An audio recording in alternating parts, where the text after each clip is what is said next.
yesterday. The rushing duo combined for 180 yards and 2 touchdowns. Despite not throwing any TDs, Dak Prescott orchestrated an 11-play drive to kick a game-winning field goal as time expired as the Cowboys beat the Chargers 20-17. Shannon, scale of 1 to 10, how impressive were the Cowboys? That's not a peace sign.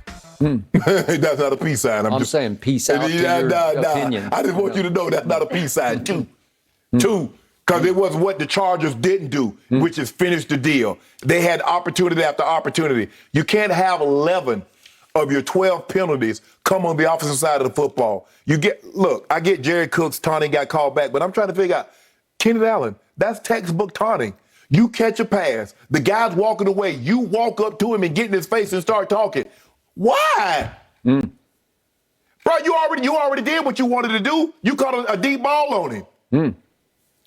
Things of that nature. What did they say? What did Mike Williams say last week? Sure looked like those Tampa receivers were having a lot of fun out there. And you guys were having a lot. He got a big one called back because of, I think, offensive holding. Yep, he did. So he was going to be over 100. He was going to be over 100 yards had it not been for that call. Yeah, let me see what he had. Mike Williams had 7 for 91. He was going to be over 100. Keenan Allen had over 100 on four catches. Skip, you can't 3 false starts, an illegal shift, 3 offensive holding, and 2 taunting, even though Cook's taunting call was called back. You can't do that, Skip. Those are 7 drives. You had 7 drives. Normally you have 11. They didn't even punt. The punting got negated because Dallas ran into the kicker. So really, they didn't even punt. You get 7 drives. All of them reached at the bare minimum the 35-yard line of the Cowboys. If you kick field goals, you get 21 points. You know that wasn't impressive, but I want you to celebrate, enjoy it. It's going to be short-lived. I am going all the way up on my scale of 1 to 10 to a 9 because I loved my football team yesterday. What did you love so much? I loved everything I saw. I loved their spirit. I loved their fight. I loved their confidence. Coach like to gag it off. What about that one? I've told you since camp, we will win in spite of our coach and our general manager / owner and operator. Yeah. And remember, my team was up against it the way no team was up against it last week, because every time I looked at my phone, we lost another player to injury or to COVID or to suspension. And 4 of those starters were gone from the defense, including both of the bookend pass rushers. And you, early in the week, you should have listened to yourself because you said you guys will probably win that game. And then after you heard of this whole spate of lost players, you flipped completely around and said you guys are going to get wiped out by the great Justin Herbert, who had just gone to Washington against the team that you love the most in this division. And he had converted 14 of 19 third downs to beat Washington at Washington. So you figured he would throw the biggest party at SoFi Stadium on my team because my team is suspect at best on defense, and now you've taken 4 starters away. And guess what? He managed to score a grand total of 17 points on my defense because Trevon Diggs is going to be a Pro Bowl player at corner, and he came up with a great interception in the first quarter. If we could see this sends a message to his team. We got this because we got Trevon. This is a big-time break. It's a big-time break and a big-time catch. What we call jet the route. Yep. And he snagged it and held on to it. That was about the catch of the day in the game. I'm not sure there's a better catch than this one. And then as it looked like Justin Herbert was about to drive a nail right into our coffin, they got it inside the red zone, and my little man Kazee, who keeps coming up big, he's got contagious turnover all about him, and here it is. Your guy tripped him. Your guy tripped him. I'm just looking at it now. I thought he slipped. Your guy tripped him. No, he did not. Skip, watch him.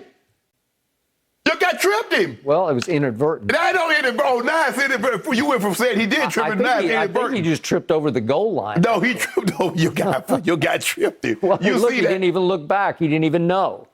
Okay? Well, Kazee was Johnny on the spot.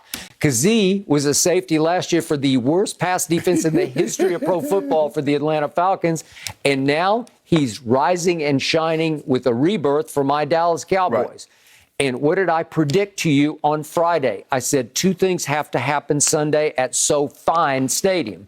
I said, number 1, we have to balance up. We have to go 50-50 run pass. And I thought you thought that was improbable to the point of impossible. And Dak Prescott, who had thrown 58 passes to only 18 runs at Tampa Bay, suddenly throws only 27 as my team ran it 31 times for 198 yards. Did you see that coming? No. Does that not scare you? Does that not show you once again? I've predicted this team will win the NFC East by 2 games, and I think you saw it on full display yesterday.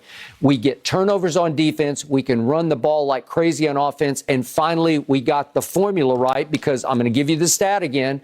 Under Dak Prescott, with him as the starter, when we have run the ball more than we have passed the ball, we are 25-0. And didn't that win yesterday feel like some of those rookie year? Yeah, I was about to say that was early in his career. Right? Didn't it look like a Dak Zeke game when they won at Lambeau or at Pittsburgh or even at Washington against Kirk Cousins that rookie year? That game resembled that. It had that kind of feeling to me. And we were up against it on defense, but to your credit, you predicted going into the draft, Micah Parsons, the best defensive player on the board. I thought it was Patrick Surtain only because I was need-based, and I think Patrick Surtain is going to make a whole bunch of Pro Bowls for your Denver Broncos. And made a big play yesterday. He made another big play. He's playing at a high level because that's who he is, that's who his dad was, and he is a chip off that block. So I thought, I'll take the 2 Bama corners as my 2 bookends, and I'll be off to the races. Well, Micah fell into our laps, maybe straight out of heaven, because yesterday he saved the day because I predicted on Friday, please put his hand in the dirt. Line him up as a defensive lineman, as a pure pass rusher, and that's pretty much what they did all day. And I thought he caused big problems. You did, for them. and Skip, that's what you do. We call the right tackle, we will refer to him as a fish. And the one thing you don't want to let the fish do is off the hook. So don't let it, you take him to the market. And that's what Micah Parsons did. Every pass rush chance he got, he speed rushed him up the field one time. The next thing you know, he go inside. And then he bullied. So he just like, I ain't fooling with Slade over there. Slade is for real. He's for real. real. Let me come back over here and put it on you, bro. He's like, can I get some help? I saw a little bit, dare I say, I saw a little Von Miller going on. Just a little bit, because he's got a little Gumby in him. He can bend it off the edge, and he obviously got a burst, and he has some natural strength to him. So when you least expect it, he can just knock you on your butt. Skip, when I watch this kid play, the thing that you look for in a defensive player, especially can he close? You see the way he closed on Herbert on that sack. You watch the way he closed on a running back. You say, okay, man, he about to get some. And next thing you know, you see him close. That's what you look for in a defensive player.